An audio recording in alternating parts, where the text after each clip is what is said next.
All right.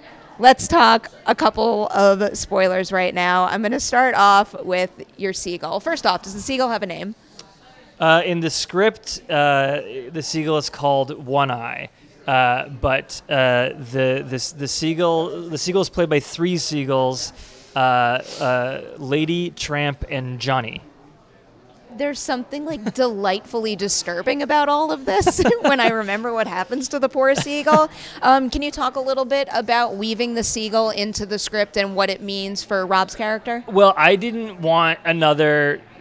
Black Phillip was such a nightmare that I didn't want to have another. I want a road movie with these two characters going off on an adventure now. Yeah, I didn't want to do another leading character animal, but my brother.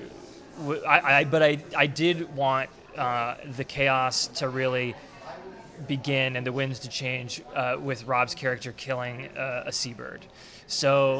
But my brother sort of convinced me that having this prominent one-eyed seagull character was a good idea, and so I took the plunge. But it was, seagulls are really smart. Actually, they were great. Like the goat who played Black Phillip, Charlie, was not trained, frankly. But these seagulls were amazing. Johnny was like good at cawing, and Lady was good at pecking. They all had their specific roles. Why One Eye? Watch the movie again, and okay. And there's like some one-eyed stuff like woven through. Sorry, that's that. But I must say that the one-eyed stuff in the movie was was planned to be at the level where if you go with a group of friends, maybe one of your friends when you're having drinks after is like, oh no, but this, and you're like, okay. By the time I see this movie again and again, when it hits theaters, I'll be able to have this conversation with myself. Okay. I also wanted to ask a little bit about the mermaid and incorporating that aspect to it, and again, what that means for Rob's character throughout his journey. I'm clearly staying away by what anything means for anyone's journey. I know.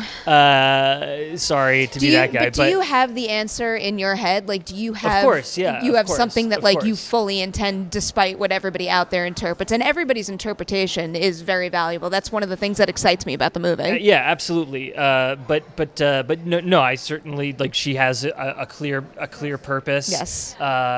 My wife's a clinical psychologist, and some of I invite her colleagues to come to screenings because usually they're very well read and they're able to talk about what all these different symbolic things mean very specifically. And it was interesting to hear what they had to say about the mermaid, whether it was in line or not in line with what with did what they I have thought. to say? I'm not gonna say, but no, the mermaid was fun, and Valeria does an incredible job, and the prosthetic work was by Adrienne Moreau and Kathy Tsay's. Mm-hmm. Stunning. I'm glad the film's in black and white, but the paint job of the mermaid's tail was amazing. Amazing. It looks phenomenal. My last question for you right now is the last shot of the film. Uh-huh. Is that exactly how you envisioned the movie ending when you first started this process, or did that evolve along the way? My brother and I worked on Act 2 and Act 3 very Act 1 and Act 2 very collaboratively, and then I sort of just wrote the first pass of Act 3 myself, and my brother was like, I don't think we should do that. And I was like, no, I think it's the only thing we can do. And then as he took Act 3 and did his polishes on it, he was like, yeah, okay. I think this is what we have to do. Okay. Thank you for indulging me with this. Yeah. I mean, really, though, the cool thing is it's a challenging movie that sparks conversation. I'm all for a fleeting thrill, just an enjoyable time in the theater. But awesome. Thank you for giving me something not just to chew on, but to obsess over. Well, thanks. Thanks for asking good questions. Oh, I appreciate you saying that. Let's just say different thank you for the different next questions. hands down the best thing I could have heard. Thank you Cool. again. Congratulations. Okay, thanks.